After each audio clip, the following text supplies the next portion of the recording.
ናይሎሚ መጽናእቲ መጽሐፍ ቅዱስና ካብሮሜ ምዕራፍ 10 ካብ ቁጥር 12 ክሳብ 21 ዘሎዩ መታን ክትሓሓዘልና ካብ 9 ጀሚራነውን ከንብበይ ማለት ኢየሱስ ጎይታይ ከምዚ ይብል እቲ ጽሑፍ ብኡ ዝኣምን ዘበለ ኣይሓፍርን ይብል እሞ ሰብ ብልቡ ኣሚኑ ይጸድቕ በአፉ ተኣሚኑን ይድሕን ስለዚህ በአፍካ ኢየሱስ ጎይታ ምዃኑ እንተ ነገርካ ብልብኻውን አምላክ ካብ ሙታት ከም ዘተንስኦ እንተ ኣመንካ ክድሕን ኢኻ ማለት ነፍስ ወከፍ ስም እግዚአብሔር ዝጽውዕ ዘበለ ክድሕን ኢየሱስ ሓደ ጎይታ እዩ ነቶም ዝጽውዕዎ ሁሎሙን ንሱስ ሓደ ጎይታ እዩ ነቶም ዝጽውዕዎ ኩሎሙን ሓብታም እሞ ኣሞንጎ ኣይሁዳውን ጽርዓውን ሌላ ጉሌላን የልቦን ግናኸ ነቲ ብኡ ዘይ ኣምኑ ከመይሎም ክጽውዑዮም ብዛዕቡ ከይሰምዑ ከመይ ጌሮም ብኡ ከኣምኑ ብዘይ ሰባኸ ከመይ ጌሮም ክሰምዑ ከመዮ ኣጋርቶም ሰናይ ዘበስሩ ክንደይ ጽቡቕ እዩ ዝብል ጽሑፍ እንተ ዘይተለኣኹስ ከመይ ጌሮም ዶ ክሰብክዮም ግናኸ ኢሳያስውን ጎይታ ንምስክርና መን ኣመኖ ይብል እሞ ኩላቶም ንወንጌል ኣይተዓዘዝዎን እምበኣርሲ እምነት ካብ ምስማዕውን ብቓል ክርስቶስ እዩ ኣነግና ከቶዶ ኣይሰምዑን እዮም እብላለኹ ደሃዮም ናብ ኩሉ ምድሪ ወፀ ቃሎምን ክሳብ ወሰን ዓለም በጽሐ ብሓቅ ባ ሰሚዖም ኣነግና እስራኤል ከሞ ኣይፈልጡ እንዲዮም እብላለኹ ቅድም ሙሴ ኣነ ህዝብ ብዘይኮነ ኸቕንዓኩም ኣእምሮ ብዘይብሉ ህዝቡን ከኸርየኩም ይብል ኢሳያስውን ደፊሩ ነቶም ዘይደለዩኒ ተረኸብኩምሎም ንዘይ ሓተቱለይውን ተገለጽኩሎም ይብል እዩ ብዛዕባ እስራኤል ግና ናብ ዘይእዘዙን ተቃውምን ህዝብ ሙሉ መዓልቲ ኢለይ ዘርጋሕኩ እዩ ዝብል ይብለና እዚ ክፍሊ እዚ ካብ ናይ ዝሓለፈ ሰሙን መጽናዕትና ዝቕጽል ዘሎ ክፍሊ እዩ ዝሓለፈ ሰሙን ካብ ቁጥሪ 1 ክሳብ 11 ርኢና ነርና ሎሚ ድማ መቐጸልታንያቱ ካብ 12 ክሳብ 21 ኢና ንርኢ ዘለና ሐዋርያ ጳውሎስ እንታይ ኢሉ እቲ ጽሑፍ ኢሉ ብኡ ዝኣምን ዘበለ ኣይሓፍርን ይብል እዩ ኢሉና ክብርን ጎይታ ይኹን አሜን እዚ ጽሑፍ ካበለና እዚ ጽሑፍ ኣበይ ተጻሒፉ ከም ዘሎ ክንምርምር ጽቡቕ ኩሉ ግዜ ጽሑፍ ከምዚ ተጻሒፉሎ ዝብል ቃል ንዓና ነቶም ቃል ኣምላኽ ነጽንዕ ምልስ ኢልና ኣበይ ተጻሒፉ ብናይ መንፈስ ተጻሒፉ ኢልና ክንምርምሮ ብጣዕሚ ሰናይ እዩ ማለት እዩ እግረ መንገደይ ነዚ ክዛረብ ፈቱ ማለት እዩ ነዚ እቲ ብኡ ዝኣምን ዘበለ ኣይሓፍርን ዝብል ቃል ኣበይና ንረኽቦ እንድሕር ኢልና ኣብ ትንቢት ኢሳያስ 28 ቁጥሪ 16 ኢና ንረኽቦ ኣብ ትንቢት ኢሳያስ ምዕራፍ 28 ካብ 14 ክሳብ 16 ከይድና እንተንቢብና ከምዚ ይብል ስለዚ ኣቱም መላገጽቲ ኣቱም ነዚ ኣብ ኢየሩሳሌም ዘሎ ህዝቢ ተምልኹ ቃል እግዚአብሔር ስምዑ ንስሓትኩም ከኣ ምስሞትሲ ኪዳን ተኣታቲና ምስሲኦል ድማ ተዋዓኢልና ንሓሶት ጸግዕና ንጥልመትውን ካውልና ጌርናይና እሞ መዓት ከም ደምሳሲ ውሕዝ ኮይኑ ምዝሓልፍ ኣባናስ ኣይክበጽሕን ትብሉ ኣለኹም እሞ ስለዚህ እግዚአብሔር አምላክ ከምዚ ይብላል እነሆ ኣብ ጽዮን እምኒ መሰረት ፍቱን እምኒ ዱልዱል ዝመሰረቱ ክቡር እምኒ ኹርና አንብር ኣለኹ ብኡ ዝኣምን ኣይከሓድምን ይብለና እግዚአብሔር ይመስገን አሜን እቲ ጽሑፍ ብኡ ዝኣምን ዘበለ ኣይሓፍርን ይዝብለና እቲ ብኡ ተባሂሉ ዘሎ መን እንድሕር ኢልና እቲ እምኒ መሰረት ፍቱን እምኒ ዱልዱል ዝመሰረቱ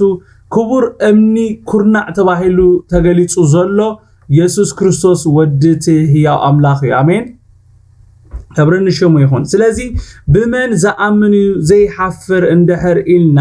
በኢየሱስ ክርስቶስ በቲ እምኒ መሰረት ፍቱን እምኒ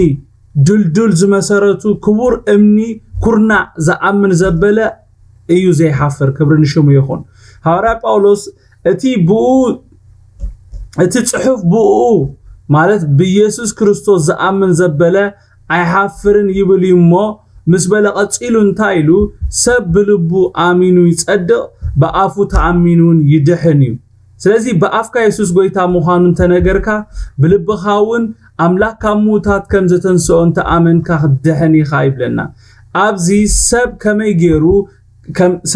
ገይሩ ከም ዝድሕን ወይ ድማ ከመይ ገይሩ ዳግም ከም ዝውለድ እዩ ዝነግረና ዘሎ ክብሪ ንሽሙ ይኹን ኣብዚ ዘንበብናዮ ቃል እቲ ብልብና ክነኣምኖ ዘለና ነገርን እቲ በአፍና ክንምስክሮ ዘለና ነገርን ብግልጽ ኣቐሚጡና ኣሎ አሜን እንታይ ኢሉ እቲ ብልብና ክነኣምኖ ዝግባአና እንታይ እዩ እንድሕር ኢልና አምላክ ንኢየሱስ ካብ ሙታት ከም ዘተንስኦ ማለት ኢየሱስ ክርስቶስ ምእንቲ በደልና ከም ዝሞተ ከም ተቐብረ ሳልሳይ መዓልቲ ካብ ሙታት ከም ዝተንስአ ናብ ሰማይ ከም ዝኣረገ ኢና ክነኣምን ዘሎና እቲ በአፍና ንምስክሮ ወይ እንነግሮ ድማ እንታይ እንድሕር ኢልና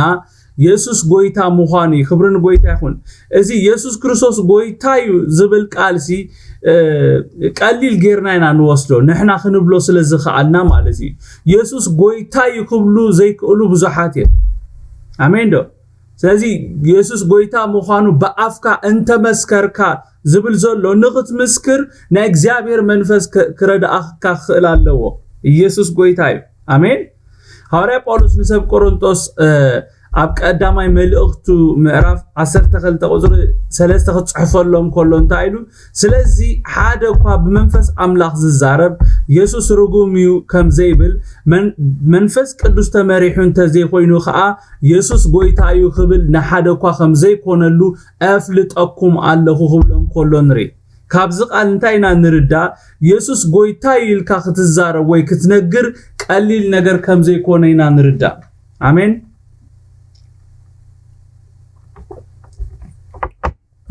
ኣብ ቁጥሪ 12-13 እንታይ ይብል ማለት ነፍስ ወከፍ ስም እግዚአብሔር ዝጽውዕ ዘበለ ክድሕን እዩ ንሱስ ሓደ ጎይታ እዩ ነቶም ዝጽውዕዎ ኩሎሙን ሃብታም እሞ ኣብ መንጎ ኣይሁድን ጽርዓውን ሌላን ጉሌላን የልቦን ይብለና ኣብዚ እቲ ናይ ኣምላኽ ሓሳብ ንደቂ ሰባት እንታይ ከም ዝኾነ ኢና ብግልጽ ዘርኤና ኣብዚ ክብሪ ንሽሙ ይኹን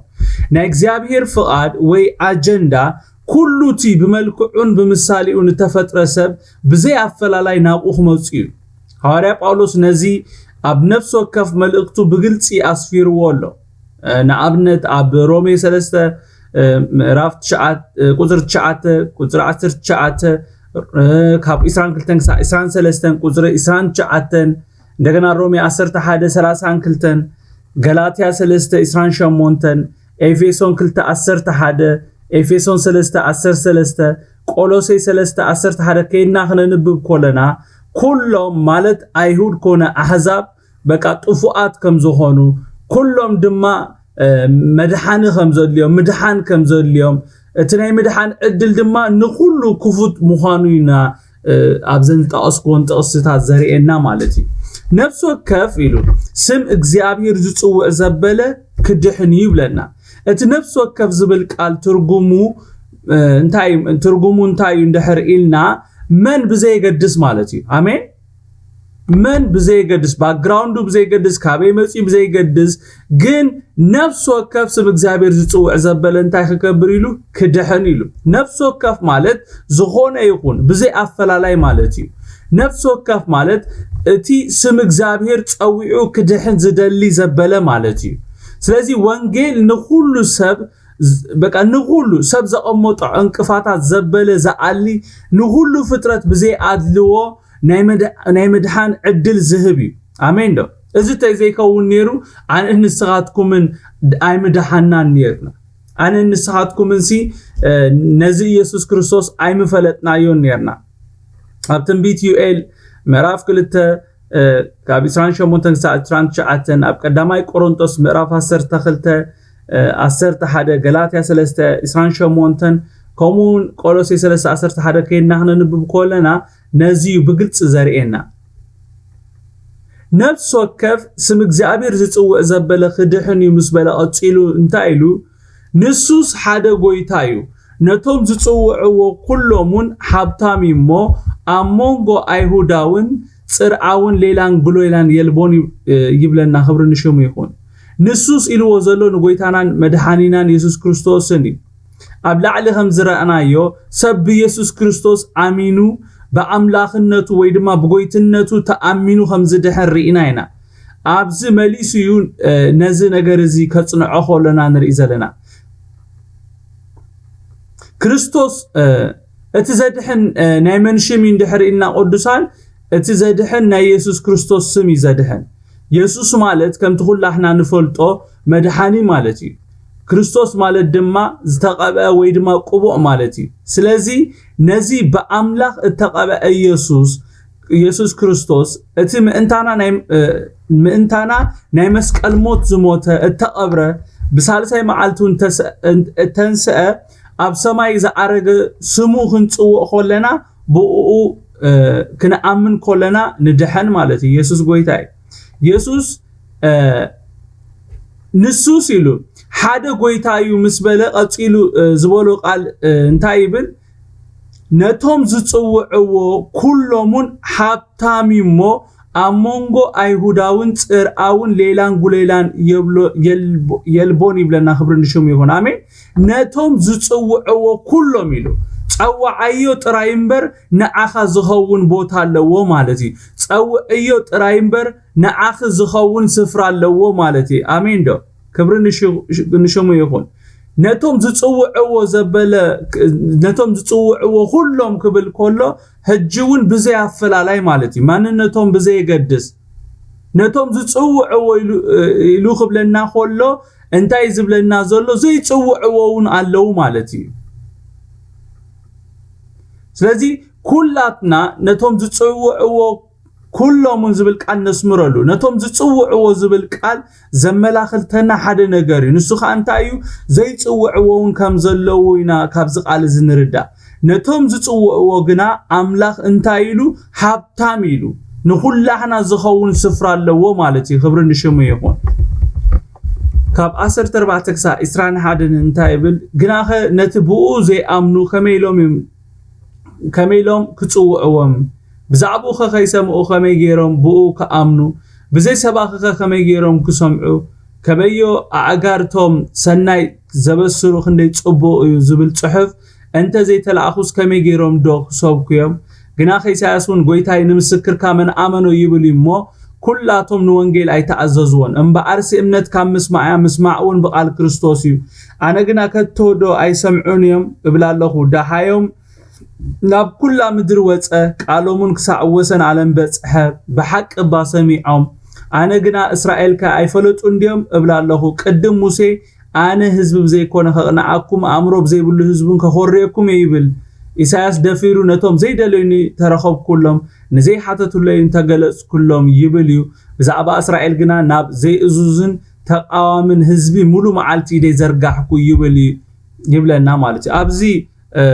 هاري ጳውሎስ የነጻጽር ይዞሎ እስራኤላውያን ከምቲ ኢዮባ አንተ ይዝብሎ ዝነበረሲ ሰሚዖም እዮም ቅድሚ ሰቦም ነዚ ወንጌል ሰሚዖም ግን ምላሽ ከም ዘይሃቡ እዩ ኣብዚ ኣስሚሩ ዝህበና ዘሎ አንጻር ትሰምዕዎ ከም ዝኸዱ እዩ ኣብዚ ሐዋርያ ጳውሎስ ኣስሚሩ ዝነግረና ዘሎ ኣብ ላዕሊ ሐዋርያ ጳውሎስ ስም እግዚአብሔር ዝጽውዕ ዘበለ ክድሕን ኢሉ ስለዝነበረ እዩ ነዚ ካብ ቁጽሪ 14 ንዮ ዘለዓሎ ሓሳብ ኣልዒልዎ ዘሎ ሐዋርያ ጳውሎስ ኣብ ቁጽሪ 14 ምስ በጽሐ እንታይ ኢሉ ግናኸ ብኡ ዘይኣምኑ ከመይሎም ክጽውዕዎም ኢሉ ብዛዕባኡ ከይሰምዑ ከመይ ገይሮም ብኡ ከኣምኑ ብዘይ ሰባኺ ከመይ ገይሮም ክሰምዑ ኢሉ ኣብዚ እንታይ ክብል ደልዩ እንድሕር ኢልና ስም እግዚአብሔር ክጽውዕ በመጀመሪያ ሓደ ሰብ ስም እግዚአብሔር ክጽውዕ በመጀመሪያ ብዛዕባ እግዚአብሔር ክሰምዕ ኣለዎ ብዛዕባኡ ክፈልጥ ኣለዎ ብዛዕባኡ ክሰምዕ ድማ ሰባኺ ወይ ድማ ብዛዕባ እግዚአብሔር ዝዛረብ ሰብ የድልዩ ማለት እዩ እንተ ዘይኮይኑ ግን ስሙ ክጽውዑ ኾነ ብኡ ከኣምኑ ኣይክእሉን እዮም ስለዚህ መታን ከኣምኑ ዝተለዓኹ ወንጌል ዘበስሩ ሰባት የድልዮም እቶም ሰማዕቲ ድማ ነቲ ዝሰምዕዎ ቃል ምላሽ ክህቡ ኣለዎ ዝብለና ዘሎ ክብሪ ንሽሙ ይኹን ካብዚ ክነንብቦ ፀናሕና ቃል እንታይ ኢና ንርዳእ እንድሕር ኢልና እስራኤላውያን ነቲ ዝተዋሃቦም ዕድል ከምቲ ዝግባእ ከም ዘይተጠቕሙሉ ኢና ንርዳእ እስራኤላውያን ካብ ማንም ሰብ ንላዕሊ ብዛዕባ እግዚአብሔር ይፈልጥዮም ብዛዕባ እግዚአብሔር አምላኽ ተሰቢኾም እዮም ተመስኪሩሎም እዩ ከምቲ ነብይ ኢሳያስ ዝበሎ ግን ንምስክር እቶም መሰኻኽር አምላኽ ግና ኣይኣመንዎን ኣይተኣዘዝዎን እኳዳ ነቶም ብዛዕባኡ ዝምስክሩ ሰባት የሳድዱን የሳጉጉን ይቆትሉን ነይሮም ማለት እዩ ነዚና ካብ ቁጽሪ 14 ክሳብ 21 ኣብ ዘሎ ክፍሊ ንርኢ ዘለና ከመዩ ኣጋርቶም ሰናይ ዘበስሩ ክንደይ ጽቡቕ ዝብል ጽሑፍ እንተ ዘላኣኹ ከመይ ገይሮም ዶ ክሰብኩዮም ግናኸ ኢሳይያስን ጎይታ ንምስክርና መን ኣመኑ ይብል እሞ ኩላቶም ንወንጌል ኣይተኣዘዝዎን ማለት ኦሬዲ እቶም ሰናይ ዘበስሩ ሰባሲ መጽዮሞም ነይሮም ነቲ ሰናይሲ ኣበሲሮሞም እዮም ነይሮም ግን ነቲ ዝሰምዕዎ ወንጌል ነቲ ዝሰምዕዎ ጉድ ኒውስ ግና ኣይተቀበልዎን ክቀበልዎን ፍቃደኛታት ኣይነበሩን እምበኣርስ እምነት ካብ ምስማዕሞ ምስዋዕን ብቃል ክርስቶስ እዩ ኣነ ግና ከቶዶ ኣይሰምዑን ይብላለኹ ዳሓዮም ናብ ኩሉ ምድሪ ወፀ ቃሎምን ክሳዕ ወሰን ዓለም በጽሐ በሐቅ ባ ሰሚዖም እዮም እንታይ ዝብል ዘሎ ሐዋርያ ጳውሎስ በሐፂሩ ምንም ምክንያት የብሎምን እዩ በቃ ኣይሰማዕናን ክብሉ ኣይክእሉን እዮም ምክንያቱም ኦሬዲ ሰሚዖም እዮም ነቲ ንኢየሱስ ክርስቶስ ምንጻጎምሲ ኣሞዳታ ኤክስኪውዝ ክብሉ ኣይክእሉን እዮም ብዛዕባ ኣይሰማዕኹን ክብሉ ኣይክእሉን እዮም ንኢየሱስ ክርስቶስ ብዛዕባ ዝመስከረልና ሰብ የለን ክብሉስ ኣይክእሉን እዮም ሰሚዖም እዮም ይዝብለና ዘሎ ግን ነቲ ሰምዕዎ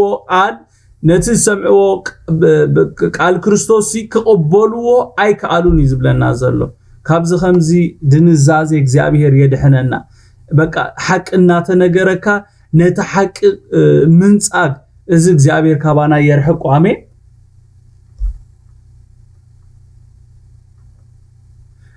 አነ ግና ኢሉ እስራኤል ከሞ ኣይፈለጡ እንዲም እብላለኹ ቅድም ሙሴ አነ ህዝብ ብዘይኮነ ኸቅናአኩም አእምሮ ብዘይብሉ ህዝብ ከኾረኩም ይብል በቃ እዚኦም እስራኤላውያን ሲ ሓድሽ ነገር አይኮን እዚኦም እንታይሉ ኣይፈለጡ እንዲም ፈሊጦም ይትመልሲ ነቲ ዝፈለጥዎ ግን ከቀበልዎን ክነብሩሉ ስለዘይደለዩ ግና አምላኽ እንታይ ገይሩ ህዝብ ብዘይኮነ ኸቅናአኩም ኢሉ ትንቢት ተዛሪቡ ስለዝነበረ ሕጂ እዚ ትንቢት እዚ ይፍጸማሎ ማለት እዩ ብዛዕባ እስራኤል ግና ናብ ዘይእዙዛት ተቃዋምን ህዝቢ ሙሉ መዓልቲ ኢደ ዘርጋሕኩ ይብል እዩ ኢድ እግዚአብሔር ሲ ኣብቶም ዘይእዙዛትን ኣብቶም ተቃዋምቲ ህዝብንሲ ከምቲ ዝርጋሒና ንርኢ ዘለና ቅዱሳን ንወንጌል ኣብ ዝጻረሩ ንወንጌል ኣብ ዘይቀበሉ ንወንጌል ኣብ ዝሽፍኑ ንወንጌል ኣብ ዝሽፍጡሲ ኢድ እግዚአብሔርሲ እንታያ ዝርግሕትያ እንታይሉ ብዛዕባ እስራኤል ግና ናብ ዘይእዙዝን